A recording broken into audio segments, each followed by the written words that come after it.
ചില മുൻനിര ക്ലബ്ബുകളുടെ ഉടമസ്ഥരുടെ പിടിപ്പുകേട് കൊണ്ട് കേരളത്തിലെ ഫുട്ബോൾ പാരമ്പര്യത്തിന് മരണമണി മുഴങ്ങി തുടങ്ങിയെന്ന് നിങ്ങൾ വിശ്വസിക്കുന്നുണ്ടെങ്കിൽ ആ വിശ്വാസങ്ങളും ധാരണകളും എല്ലാം തെറ്റാണ്. കാരണം വിട്ടുകൊടുക്കാൻ ഗോകുലം കേരള FC ഒരിക്കലും തയ്യാറായിട്ടില്ല എന്നുള്ളതാണ് യാഥാർത്ഥ്യം. ഒരിക്കലും അർഹിക്കുന്ന അംഗീകാരം ഇതുവരെയും അവർക്ക് പൂർണ്ണമായും ലഭിച്ചിട്ടില്ല. നാഷണൽ ലെവൽ കിരീടങ്ങളും ഏഷ്യൻ കോണ്ടിനെന്റൽ റെപ്രസെൻറ്റേഷനും തുടർച്ചയായി കാഴ്ചവെക്കുന്നുണ്ട്. അത് മെൻസ് ഫുട്ബോളിലും വിമൻ ഫുട്ബോളിലായാലും അങ്ങനെ തന്നെ.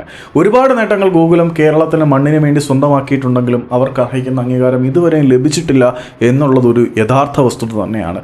അവർ ഒരു പടി കൂടി കടന്ന് ഇൻ്റർനാഷണൽ ടാലൻറ്റ് എക്സ്ചേഞ്ച് പ്രോഗ്രാമിന് തയ്യാറായിരിക്കുകയാണ്. ഖത്തർ ആസ്ഥാനമായി പ്രവർത്തിക്കുന്ന ആൻഫീൽഡ് ഇൻ്റർനാഷണൽ ഫുട്ബോൾ അക്കാദമിയുമായി ചേർന്നിട്ടാണ് അവർ ടാലൻറ്റ് എക്സ്ചേഞ്ച് പ്രോഗ്രാമിനെ കുറിച്ച് ആലോചിക്കുന്നത്. ഗോകുലം കേരള FCയിലെ താരങ്ങൾക്കും ആൻഫീൽഡ് അക്കാദമിയിലെ താരങ്ങൾക്കും ഒരുമിച്ച് കളിക്കാനും മികച്ച താരങ്ങളെയും പരിശീലകരെയും കൈമാറ്റം ചെയ്യുവാനും പ്ലെയർ എക്സ്ചേഞ്ച് പോളിസിയിലൂടെയും കോച്ച് എക്സ്ചേഞ്ച് പോളിസിയിലൂടെയും കഴിയും.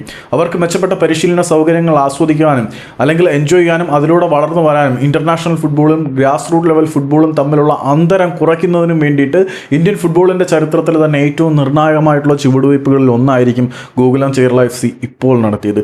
ഇത് പലർക്കും ചെറിയൊരു ചുവടുവയ്പ്പാണെങ്കിൽ പോലും അത് വളരെ വലിയൊരു മുന്നേറ്റമായിരിക്കും. Maybe it's a small foot step but it will be a great leap for future എന്നൊക്കെ വേണമെങ്കിൽ പറയാം. ഏതായാലും ഗോകുലം കേരള FC ഒരു ഖത്തറി ക്ലബ്ബുമായിട്ട് ഇൻ്റർനാഷണൽ അക്കാദമി ടാലൻറ്റ് എക്സ്ചേഞ്ച് പ്രോഗ്രാമിലേക്ക് വരുമ്പോൾ അവർക്ക് മെച്ചപ്പെട്ട സൗകര്യങ്ങൾ ആസ്വദിക്കാനുള്ള അവസരം ലഭിക്കുന്നുണ്ട്.